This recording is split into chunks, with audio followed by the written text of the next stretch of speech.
Assalamualaikum warahmatullahi wabarakatuh. Innal hamdalillah nahmaduhu wa nasta'inuhu wa nastaghfiruh wa na'udzu billahi min shururi anfusina min sayyiati a'malina. Man yahdihillahu fala mudilla lahu wa may yudlil fala hadiya lahu. Asyhadu an la ilaha illallah wahdahu la syarika lah wa asyhadu anna Muhammadan abduhu wa rasuluh. Allahumma salli wa sallim ala Muhammadin wa ala alihi wa ashabihi wa man tabi'ahum bi ihsanin ila yaumiddin wa ba'd. Kita mengingatkan untuk diri kita sendiri dan juga hadirin semuanya tentang kenikmatan yang sangat besar yang Allah senantiasa curahkan kepada kita. Di antaranya adalah Allah memberikan kefahaman kepada kita bahwasanya di dunia ini tidak akan pernah lepas dari yang namanya nikmat dan musibah. Baik nikmat dan musibah, kedua-duanya sesungguhnya adalah ujian dari Allah Subhanahu wa ta'ala. Tetapi kebanyakan manusia tidak menganggap kenikmatan itu adalah ujian. Bahkan kebanyakan manusia menganggap kenikmatan itu adalah bentuk pemuliaan Allah kepada mereka. Demikian juga tatkala tertimpa musibah, banyak di antara mereka yang putus asa dan orang lain menganggap kehinaan. Maka dalam hal yang demikian ini diingatkan bahwasanya rukun iman yang keenam yaitu beriman kepada takdir Allah, kepada qada dan qadar Allah,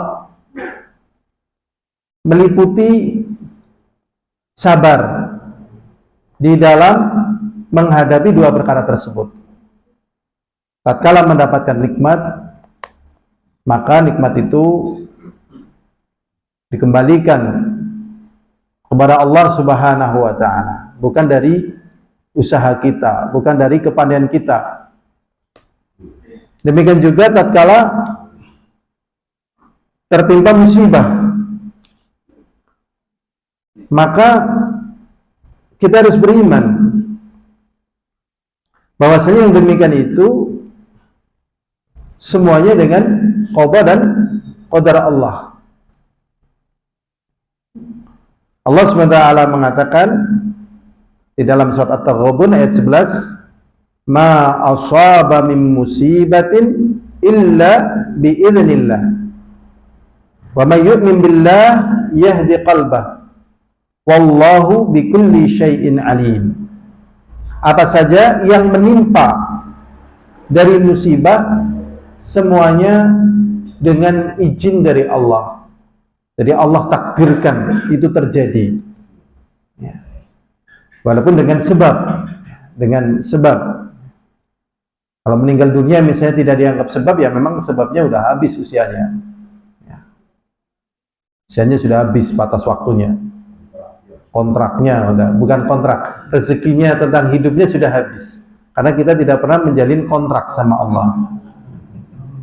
Ini maksudnya hal-hal yang dianggap tidak ada sebab. Dan kita melihat saat ini musibah yang besar, kalau menurut saya, nanti insya Allah di akhir pembahasan kita akan ulas. Ya, ulas, karena saat ini jarang yang mengulas gitu. Kita ingin mengulas. Semoga bermanfaat. Apa yang terjadi pada saudara-saudara kita di Palestina. Ini kalau menurut saya musibah yang besar. Awalnya kita lihat Masya Allah, ini euforia. Ya. Ini satu hal yang tak terduga, tak terbayangkan. Ya. Nanti akan kita ulas insya Allah bagaimana sudut pandang kita dan sebenarnya permasalahan ini bagaimana secara tinjauan syariat. Ya, bukan secara tinjauan-tinjauan yang beredar. Karena tetap yang terbaik adalah apa yang datang dari sisi Allah Subhanahu wa ta'ala.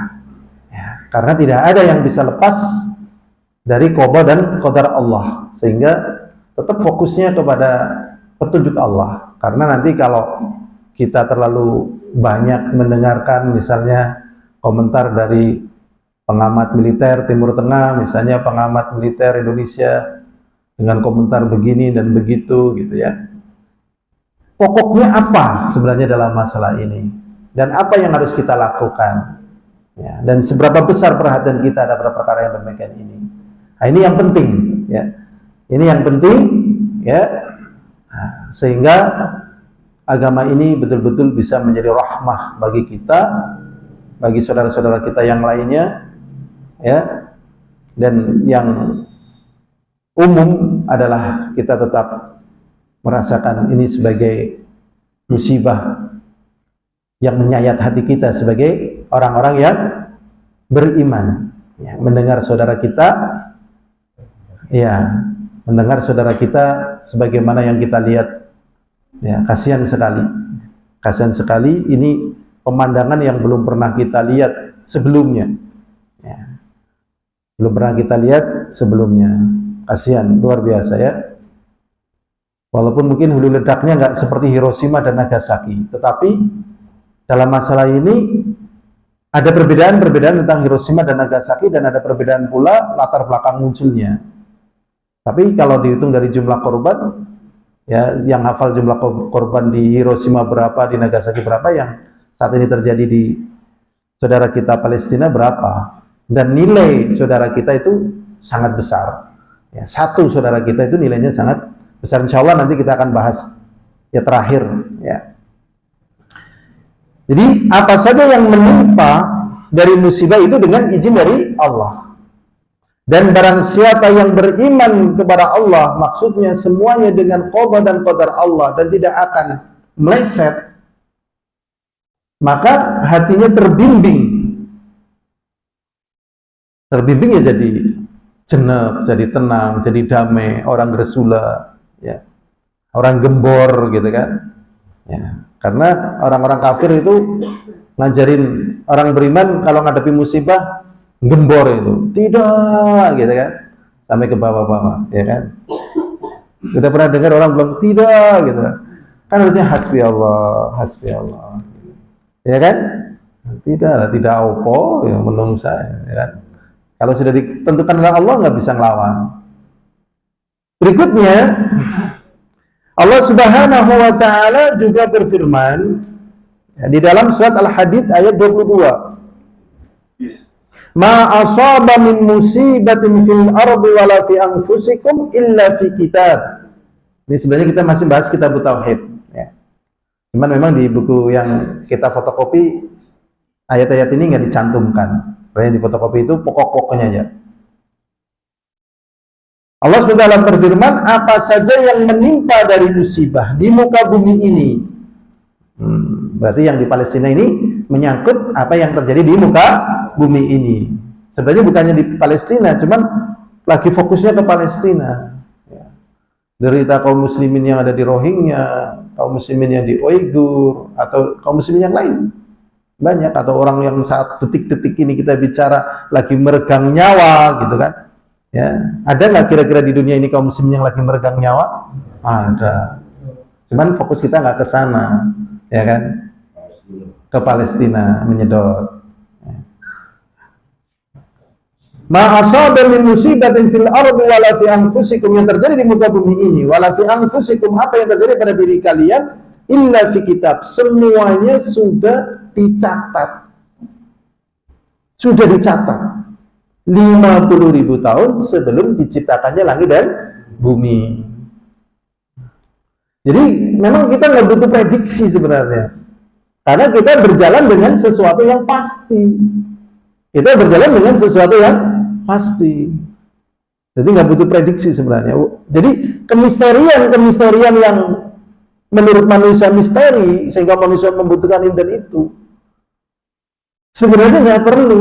Maka yang dipentingkan bagi kita, bagaimana kita menyikapi masalah itu, mendatangkan pahala bagi diri kita. Dan tidak membuang waktu. Karena sudah bicara oleh Allah SWT di dalam Lauhul Mahfuz.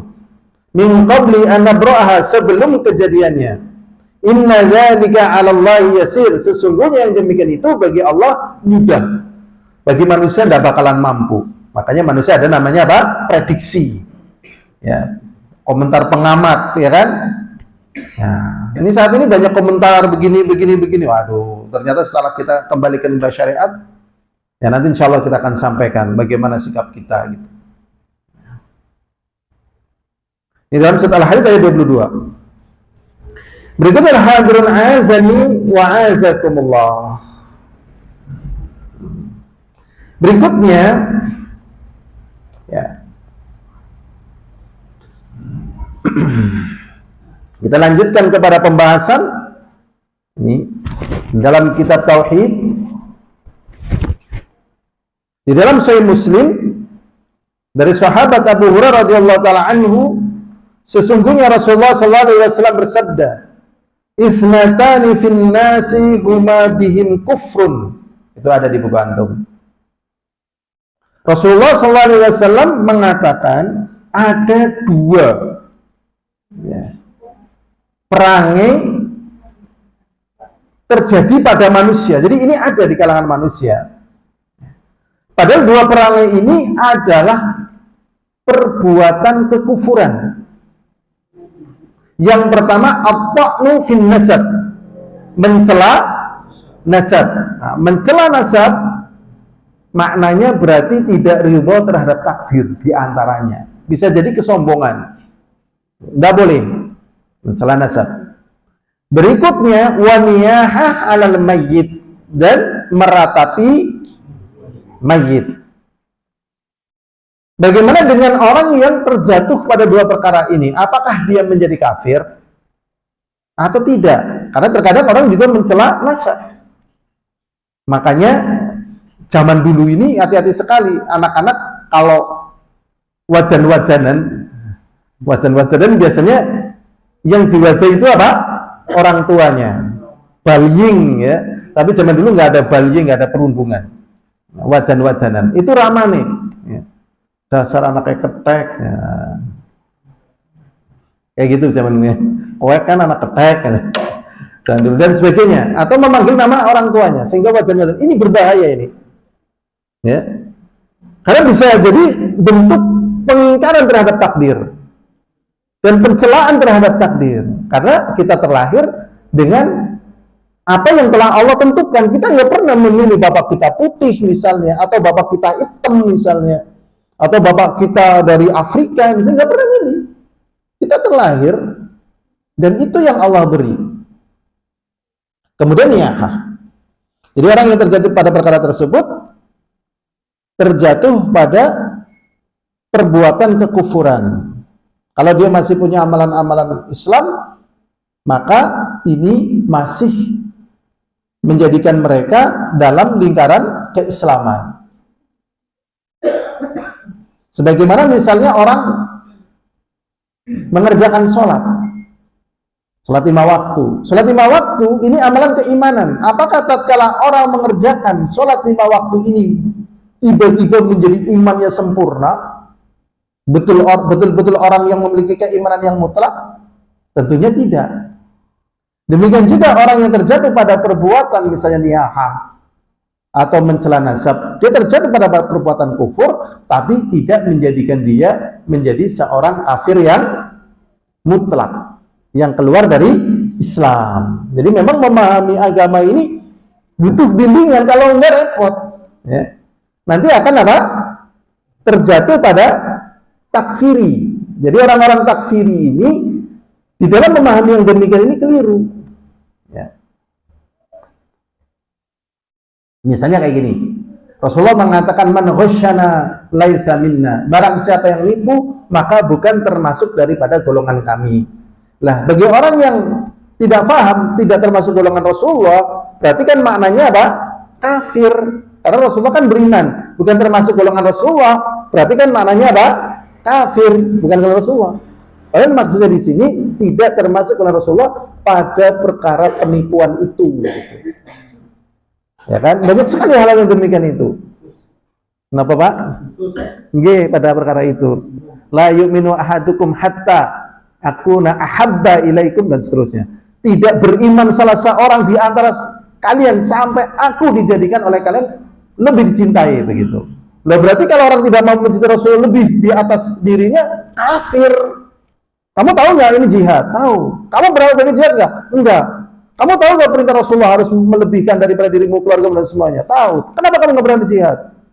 Ya saya masih belum jelas. Oh berarti kamu kafir kamu. Nah, ini salah dan ini berbahaya sekali. Makanya di dalam hal yang demikian ini, ya kita harus berbicara. Tadi saya mikir-mikir, saya mau ngomong nggak di akhir pembicaraan ini. Tapi ternyata kan sudah banyak orang yang berbicara, gitu. Sehingga kita butuh ngomong juga, butuh menyampaikan yang kita ketahui dari perkara agama ini. Ya, banyak orang yang ngomongnya tokoh-tokoh ya, tokoh-tokoh yang dikenal di dunia ini. Ya, makanya kita penting sekali mengetahui ilmu supaya selamat dunia dan akhirat. Kita lagi hadirun azani wa azakumullah. Berikutnya di dalam hadis yang diriwayatkan dari Abdullah bin Mas'ud secara marfu', Rasulullah sallallahu alaihi wasallam mengatakan laisa minna, bukan termasuk golonganku. Nah, maksudnya bukan termasuk golonganku di sini kafir atau tidak melakukan apa yang menjadi tuntunan Rasulullah. Kita ulangi lagi ya. Rasulullah sallallahu alaihi wasallam mengatakan laisa minna, bukan termasuk golonganku atau golongan kami. Man darabal khudud, orang yang memukul-mukul pipi. Ramadan, aku ada gitu. Ya, apa biungnya dan sebagainya. Ya, memang luar biasa ini, ya. Kalau orang Palestina memang banyak yang takjub ya, kuat luar biasa. Ya, kalau kita diuji kayak orang Palestina kayaknya ya Allah, terus kuat gemian itu memang menakjubkan sekali orang-orang Palestina. Ya, dan sejarahnya memang panjang mereka ya. Tapi memang mereka diberi fisik yang ganteng ya kan, badan yang besar, tanah yang subur gitu. Rezekinya akhirnya juga lancar ya kan. Nah, tapi ujiannya besar, tapi kesabarannya juga kita kayaknya nggak selevel dengan mereka ya dari sisi kesabarannya. Stres ya kayaknya langsung kabur ya. Stres ya. Guru itu loh. Lembangun ini kurang tahun ya kayak Allah. Astagfirullahaladzim. Semoga Allah menolong mereka. Ya. Jadi di sini Rasulullah SAW mengatakan bukan termasuk golongan kami. Tatkala tertimpa musibah, tatkala tertimpa petaka, apakah dengan kematian ataukah dengan yang lainnya, karena saking sedihnya, saking marahnya kemudian memukul pipi-pipi mereka. Wasyaqal juyub, bahkan sampai menyobek-nyobek ya saput juyub ini saku baju ya. Jadi juyub ini saku tapi yang lubangnya dari samping, itu namanya jaib. Nah ini bukan jaib ini ya, jadi sakunya orang Arab, sakunya dari samping, kalau kita dari mana? Atas. Wasyaqal juyub, disobek ini. Wadawa bidawal jahiliyah, dan kemudian berteriak dengan teriakan jahiliyah. Ya, orang Indonesia mungkin bingung, rawan, aku harus apa? Atau anak yang mati, aku aja yang mati. Ya, ini termasuk jahiliyah. Ya, nah, ya pakai bahasa kita, masa wong lagi niat karo bahasa Arab mau ngomongin Jawa ya kan? Kan nggak mungkin kan? Nggak mungkin. Aku harus apa? Cepet teman. Nah, ya Allah. Kayak ngerti-ngerti ya, ya orang cepet memang sudah waktunya kok, cepet teman. Kamu yang nggak persiapan gitu loh, cepet teman ya. Teneng kaya kiye, ngerti kayak kilo apik banyak mati. Mau, sabar, ditahan. Terkendali ya. Ini kata Rasulullah SAW, bukan termasuk golongannya Rasulullah yang melakukan demikian itu. Kita kembali kepada perkara yang belakang tadi. Apakah orang yang terjatuh pada perbuatan ini yang dikatakan oleh Rasulullah bukan termasuk golongannya menjadi orang kafir? Tidak. Cuman cara-cara yang demikian ini bukan cara yang dilakukan oleh Rasul dan para sahabatnya. Berarti dia terjatuh perkara-perkara jahiliyah. Ya, tapi kalau memang dasarnya dia nggak punya iman dan sebagainya, ya ini bisa menjadikan dia keluar, dan memang ini akhlaknya orang-orang yang tidak beriman. Tatkala nikmat lupa diri dan sombong, tatkala terkena musibah seperti ini keadaannya, gulung kuming, ya, gulung kuming, waliyadzubillah. Bahasa Indonesia ada yang artinya gulung kuming, ada enggak? Gulung kuming ada apa?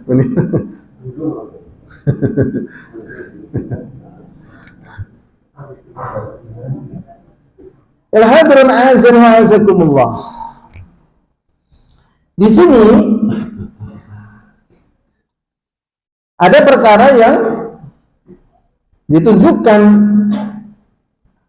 ya, di dalam syariat agama ini, wa hadza yadullu ala anna hadhihi al-umur min al-kaba'ir. Sesungguhnya perkara yang demikian ini termasuk daripada dosa besar. Dan terkadang dimaafkan tatkala terjadi sedikit, ya. Terjadi sedikit, ya, sedikit dimaafkan. Idza kana sidqan, apabila benar. Walaysa ala wajnau wa tasahhud, dan bukan dari sisi niyahah dan tidak rela, manusiawi, ya, sedih, perasaan terpuruk, hancur, begitu ya. Apabila jujur dan bukan termasuk daripada niyahah dan tasahhud, ini dimaafkan. Sebagaimana yang dijelaskan dalilnya dari Imam Ahmad rahimahullah taala, tatkala perkara ini juga terjadi pada Abu Bakar. Jadi Abu Bakar juga mengalami yang demikian ini, kesedihan sama. Fatimah juga mengalami perkara yang demikian ini.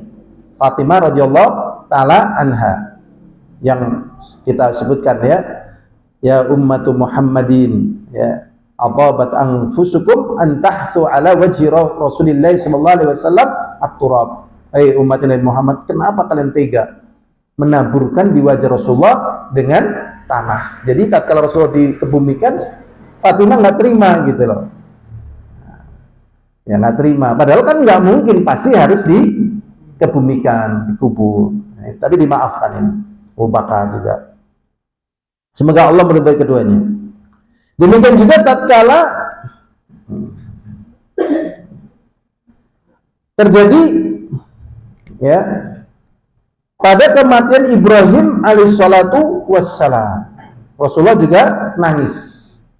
Sebagaimana dalam hadis yang sahih, tatkala Ibrahim ibni Rasulullah sallallahu alaihi wasallam meninggal dunia, beliau ya dikisahkan oleh sahabat, tadmaul ain wa yahzanul qalb, air mata berlinang. Jadi Rasulullah sallallahu alaihi wasallam tatkala putranya meninggal dunia, Ibrahim ya dari Ummul Walad itu ya budak yang dinikah ya, namanya Maryah Al-Qibtiyah dari Mesir, bangsa Kipti ya, istilahnya orang Kopti, itu bangsa Mesir.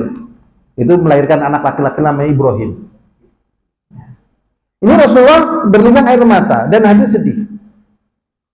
Kemudian beliau mengatakan, wala naqulu illa ma yurba rabbi, dan kami tidak mengucapkan kecuali apa yang diridai oleh Allah. Dan hal-hal yang demikian ini sangat berat ya. Karena orang sedih ya pinginnya ya seperti itu ya, Orang sedih, ya kan? Mukul-mukul pipi, menyuai baju, teriak gitu. Ya, mengekspresikan kesedihannya. Sebagaimana senang, ya, mengekspresikan kesenangannya, euforia. Jadi sedih ya dituruti, senang juga dilepaskan begitu. Selebrasi gitu. Dalam Islam ternyata enggak, ya. Dikendalikan.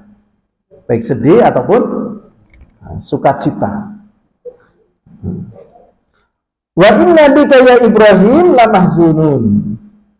Sesungguhnya kami wahai Ibrahim, ya, dengan meninggalnya engkau sungguh kami merasakan kesedihan. Jadi fitrah, ya, apabila ada orang ditinggal mati kekasihnya itu merasakan adanya apa? Sedih. Kekasihnya bisa anaknya, bisa istrinya, bisa temannya gitu. Karena hubungan hati itu ternyata sangat kuat, ya. Sangat kuat. Jadi semakin cinta biasanya kesedihannya semakin apa? Iya, mendalam. Ya, semoga di sini sudah pernah mengalami cinta yang mendalam, ya. Nah, apa belum pernah merasakan cinta yang mendalam? Pernah, ya. Nah, makanya orang beriman itu supaya jangan terlalu sedih, itu ujiannya disegerakan di dunia, nanti akan ada pembahasan insyaallah. Ya, cinta sekali sama bapaknya misalnya, bapaknya ngalami sakit tua, dirawat setahun, 2 tahun, 3 tahun gitu. Ya, mentalnya lebih siap. Ya, mentalnya lebih apa? Siap. 5 tahun tergeletak, ya Allah, pasrah nih. Orang tua saya yang saya cintai, pasrah. Berbeda lagi puncak cinta-cintanya gitu, ya. Lagi sayang-sayang, lagi indah-indahnya, tiba-tiba mati mendadak. Lagi minum kopi, ya, sambil lihat ini dan itu, ya, gelap mati.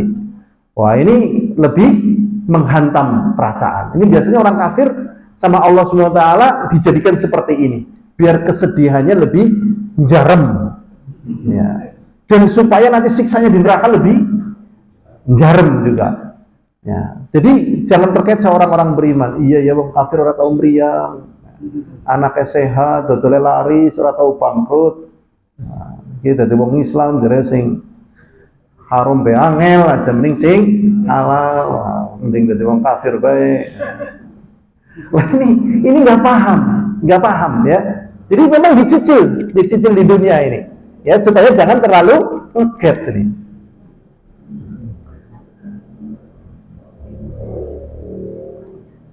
Kemudian di dalam sebuah riwayat dari Usama bin Zaid, ya, ditanyakan, kenapa ini wahai Rasulullah? Kemudian Rasulullah mengatakan, hadhihi rahmah ja'alahallahu fi qulubi ibadihi. Ini adalah kasih sayang yang Allah SWT jadikan di dalam hati hambanya.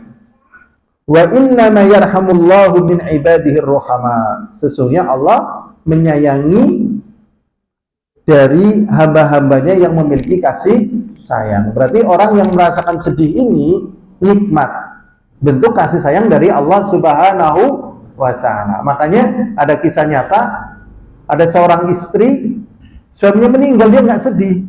Ada orang yang lihat, ini normal nggak istri ini gitu loh. Jangan-jangan ya kan? Karena normalnya istri kalau suaminya meninggal sedih, kok ini nggak sedih nih? Gimana ini? Jadi kesedihan ini selagi bukan niyaha, bukan, ya, menunjukkan ketidakadilan terhadap takdir, tapi sebagai rahmah, ini tidak mengapa. Berarti di sini ada hubungan yang kuat antara dia dengan orang yang meninggal dunia tadi. Alhamdulillah, azani wa azakumullah. Kita lanjutkan pada hadis berikutnya. Wan Anas radhiyallahu taala anhu anna Rasulullah sallallahu alaihi wasallam qala, "Idza aradallahu bi 'abdihi al-khaira." Ini yang jadi judul ini. Rasulullah sallallahu alaihi wasallam mengatakan, apabila Allah SWT menginginkan kebaikan bi 'abdihi kepada hambanya, al-khaira dengan kebaikan, ajjalalahu al-'uqubata fid dunya. Allah jadikan segera dia merasakan hukuman di dunia, disegerakan. Makanya kadang bilang wong mriyang wis Bang meriang. Orang beriman lah ya, udah ekonominya lemah dibandingkan orang kafir maksudnya. Ya, udah lemah, meriangan dan seterusnya. Susah gitu. Nah, hikmahnya di sini ternyata Allah SWT menginginkan kebaikan padanya. Makanya kalau orang beriman sehat terus, rezeki lancar terus, anaknya sukses terus, sawahnya nambah terus, umatnya nambah terus, hati-hati loh. Jangan-jangan ini adalah makar dari Allah. Ya, hati-hati ini, tanda petik ini, ya, tanda petik berbahaya. Ya, di kalangan para salaf kalau ngalamin takut dia, maka segera memperbanyak istighfar, bermuhasabah. Ya. Kalau orang yang nggak tahu, bangga, ya, bangga.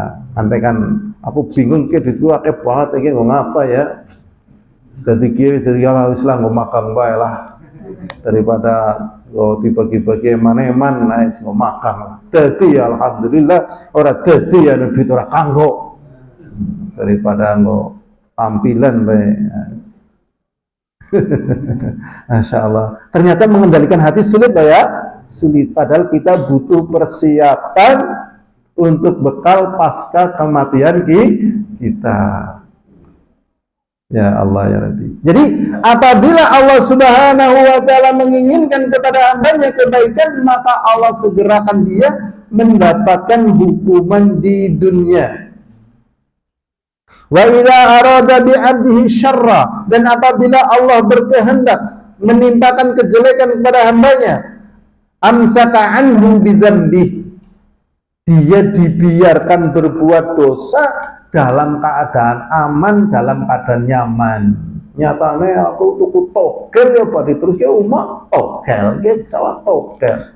Jadi sing aran judi dadi miskin, ora ke sing miskin, urung rezeki, ya nyatanya togel kabeh iki. Ya hasil total narkoba. Nah. Ya Allah ya Rabbi.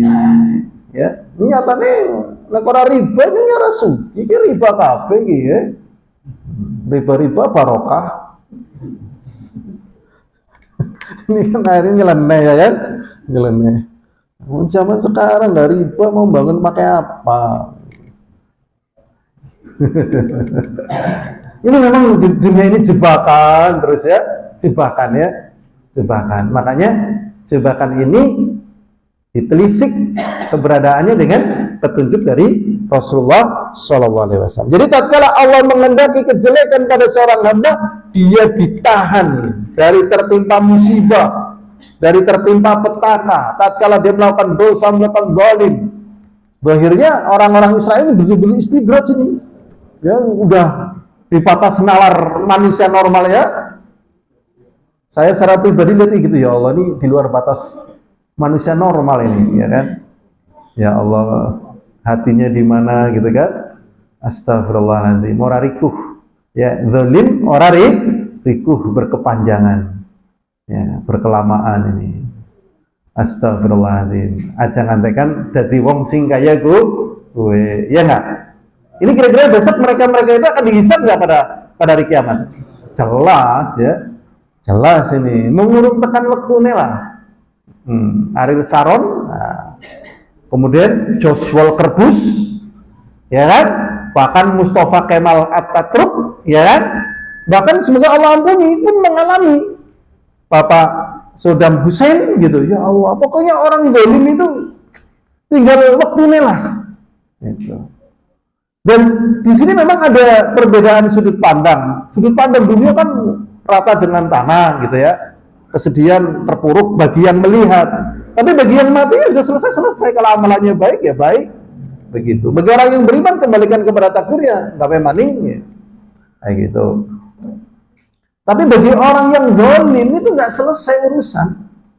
Walaupun dia berlindung di balik ini dan itu, ya Allah. Itu kan ketertipuan kamu dengan rezeki yang Allah berikan padamu dari kepandaian, dari kekayaan, ya. Tapi Allah nggak bakalan bisa ketipu. Ya. Jadi orang yang dikehendaki oleh Allah dengan kejelekan, azabnya, siksanya di dunia malah ditahan, sehat, aman, lancar, sehingga tambah sombong. tambah pongah. Hatta yuwafi bihi yaumal qiyamah, sampai tatkala dia mati nanti dipenuhkan siksanya pada hari kiamat. Di dunia sebenarnya juga sudah timpakan juga.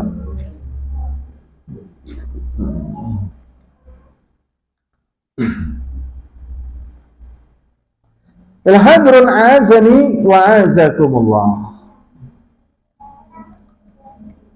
Dan Nabi juga mengatakan ya tentang keadaan orang-orang yang mendapatkan ujian dari kalangan beriman. Kalau mereka sadar, mereka akan ridho dengan ujian tersebut. Karena Rasulullah SAW mengatakan, Inna idhamal jaza ma'a idhamal bala. Sesungguhnya besarnya balasan dengan besarnya apa? Ujian. Jadi kalau mau pahala besar, ujiannya besar.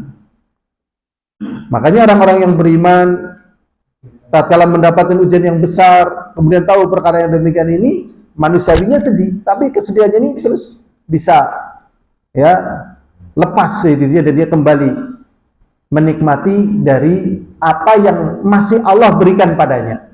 Ya, dengan apa yang Allah berikan padanya. Ada yang memberitakan ya, semuanya sudah mati kecuali dia sama kucingnya. Nah, setelah dibom semuanya mati, keluarganya mati, istrinya, anaknya semuanya mati, runtuh semuanya. Yang hidup cuma dia sama apa? Satu kucingnya. Tapi dia masih bersyukur kepada Allah. Ini dengan sebab iman. Kalau tidak dengan sebab iman berbahaya. Ya, jangankan ditinggal mati kayak gini, ya. Ditinggal kabur istrinya, padahal seakan-akan langit telah runtuh. Bahkan nggak usah istrinya, sebelum jadi istri meninggalkan dia kabur, sudah langit terasa apa? Runtuh. Berarti di sini tidak memiliki apa? Iman. Berbahaya. Ya, berbahaya. Tapi walaupun begitu kita tidak ingin diuji seperti itu, ya nggak? Apa ingin dicoba? Janganlah ya, yang aman-aman aja, yang tenang-tenang saja ya. Berarti kalau tenang dan aman, ngajinya ditingkatkan. Cuman yang jadi permasalahan, dalam kondisi aman, sehat, ngajinya bebeh, wajib bebeh, wongnya ajik maning, pengajiannya kemana lah bebeh. Genang YouTube sih cepet gonta-ganti ya kan, ganti terus ya, orang pedot ya kan. Nggak terasa waktu telah habis. Ya, makanya lihat YouTube-nya kuat berjam-jam, baca Quran 5 menit sudah nggak kuat, tutup maning lah. Itu kalau kober buka. Ya, itu kalau kober apa? Buka. Biasanya pengantikan orang tau kober. Tapi terasa kita sudah melakukan keimanan yang sempurna, padahal ya Allah ya sebanding dengan kenikmatan yang Allah berikan kepada kita. Ya hadirin azani wa azakumullah. Maka di sini ya, bagi orang-orang yang beriman tatkala menjumpai hal-hal yang tidak menyenangkan mereka, diingatkan dengan firman Allah SWT, wa asa an takrahu syai'an wa huwa khairul lakum wa asa an tuhibbu syai'an wa huwa syarrul lakum wallahu ya'lamu wa antum la ta'lamun. Surat Al-Baqarah ayat 216. Bisa jadi apa yang kalian tidak sukai dari satu perkara itu bagus bagi kalian, ujian ya. Ujian itu kan kebanyakan tidak suka, gagal, ditolak, ya, dihinakan, direndahkan, dicuri, ditipu. Siapa yang mau coba? Manusianya nggak mau, tapi bisa jadi itu lebih bagus bagi dirinya. Ya, lebih bagus bagi apa? Dirinya. Ya, seperti Nabi Yusuf dimasukkan ke sumur, ya, sampai akhirnya dibebaskan, ya, dengan menderita, ya, dia akhirnya di istana. Tapi di istana yang nikmat, ternyata dia dimasukkan apa? Penjara. Penjara tentunya menderita. Tadi dari menderita, kemudian dia diangkat menjadi Perdana Menteri. Makanya para ulama mengatakan mana yang lebih hebat, ketampanan Yusuf atau ilmunya? Ternyata adalah ilmunya. Dengan ketampanannya dia masuk penjara, dengan ilmunya dia diangkat menjadi Perdana Menteri. Jadi lebih mementingkan ilmu daripada ketampanan. Maka yang kurang tampan tidak usah sedih, ya. Tapi yang agak tampan ya biasa-biasa saja. Alhamdulillah. Jadi kadang sedih. Nah, jadi apa yang kalian benci terkadang bagus bagi kalian. Wa asa an tuhibbu syai'an syarrul lakum, dan bisa jadi kalian cinta pada sesuatu itu petaka bagi kalian. Wallahu ya'lamu wa antum la ta'lamun, sedangkan Allah tahu dan kalian tidak tahu. Di sini masih ada hadis lagi yang lebih panjang dari tadi potongan tadi yang sudah kita sebutkan. Bahwasanya Nabi Muhammad SAW mengatakan inna idzamal jaza ma'a idzamal bala. Sesungguhnya besarnya pahala itu berkalian dengan besarnya ujian. Jadi kalau ujiannya besar jangan sedih, pahalanya juga besar. Kalau ujiannya kecil jangan bangga, berarti pahalanya kecil. Nah kalau pahalanya kecil ya surganya rendah gitu. Ya, kayak gitu. Jadi yang pingin aman ya resikonya pahalanya rendah, yang berani menghadapi tantangan, kesedihan besar tapi pahalanya juga besar. Ya, jadi para pejuang itu kesedihannya sebenarnya besar itu. Ya, rekasane ulih orang mangan apa? Nangkane, ya kan? Seperti misalnya Syekh Ibnu Taimiyah udah di penjara, ya. Akhirnya negara nggak mampu menghadapi Tatar waktu itu. Setelah itu Syekh Ibnu Taimiyah meminta izin kepada negara untuk dilepaskan, untuk melawan Tatar. Akhirnya dilepaskan. Ibnu Taimiyah ya menjelaskan tentang bagaimana cara menghadapi Tatar. Akhirnya digerakkan pasukan Ibnu Taimiyah. Akhirnya Tatar kalah. Setelah Tatar kalah, Ibnu Taimiyah diambil lagi, dimasukkan penjara lagi sampai meninggal dunia. Ini kalau tidak ikhlas, ngenes, ya kan? Aku berjuang mlebu penjara maning gitu. Jadi orang yang hebat secara pemandangan di mata manusia belum tentu hebat di hadapan Allah. Ya, orang-orang yang susah-susah tadi seperti itu belum tentu hina di hadapan Allah SWT. Kemudian Rasulullah mengatakan wa innallaha idza ahabba qauman ibtalahum, dan sesungguhnya apabila Allah mencintai satu kaum maka Allah menguji kaum tersebut.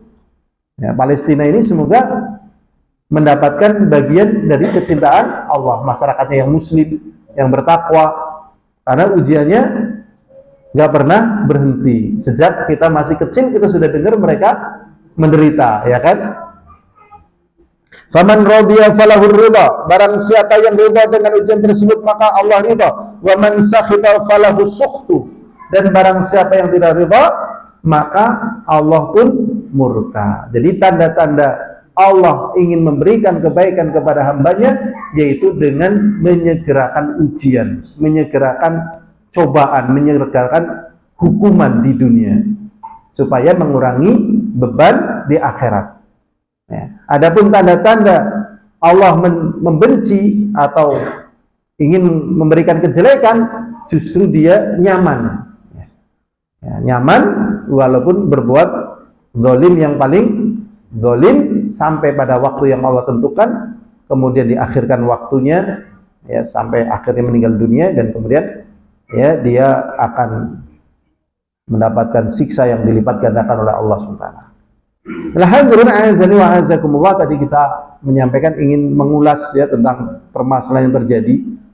Jadi sama-sama ya, baik saya ataupun antum itu terkejut ya, dengan berapa hari yang lalu ya Israel bisa tembus ya, bisa tembus.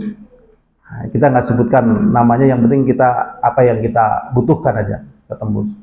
Nah, keadaan yang demikian ini menggembirakan ya, menggembirakan.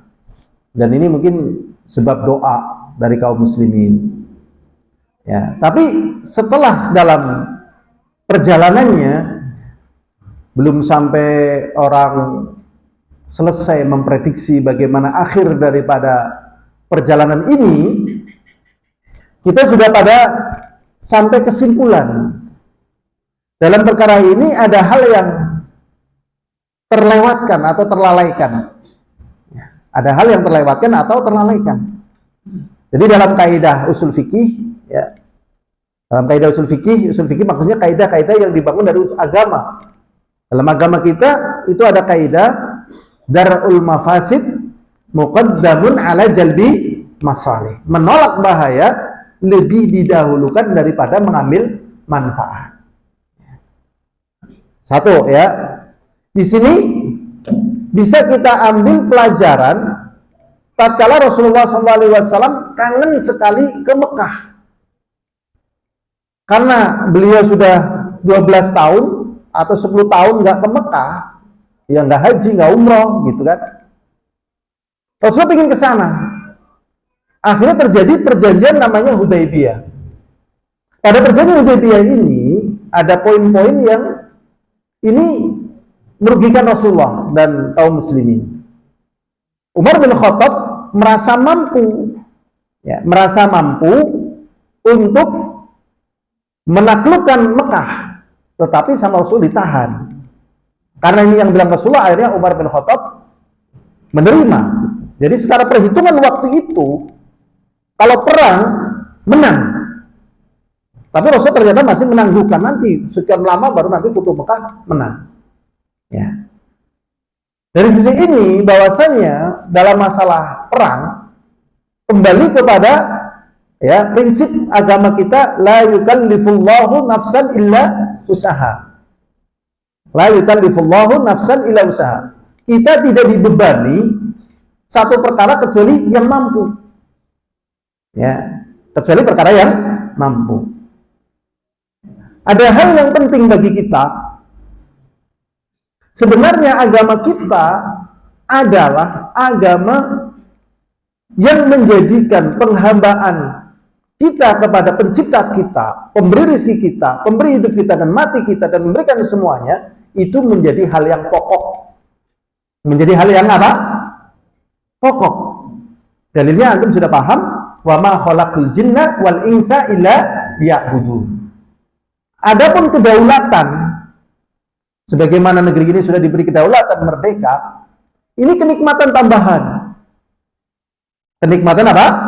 Tambahan. Sehingga kita merdeka itu nikmat sekali. Banyak saudara-saudara kita yang masih belum merdeka. Tapi kalau belum mampu, ya tentunya jangan memaksakan. Karena Nabi Isa alaihissalam, seorang nabi, sampai beliau meninggal, apakah tegak daulah yang dibangun oleh Nabi Isa? Tidak. Dan banyak nabi-nabi yang lain nggak punya daulah, bahkan nabi-nabi sampai nggak punya pengikut. Jadi kalau antum tarik dari seluruh sejarah Nabi Isa itu di masa kehidupan yang tiran, ya mungkin sebelum Aristoteles, sebelum Alexander the Great atau di masa yang sama. Coba bayangkan kondisi Nabi Isa seperti itu. Maksudnya bagaimana? Maksudnya tatkala mau melakukan serangan hujum, jadi jihad itu ada dua. Jihad difa'i dan jihad hujum. Ya syaratnya harus menang, meminimalkan korban. Pada peristiwa Rasulullah SAW pada perjanjian Hudaybiyah itu secara perhitungan menang nih Umar bin Khattab.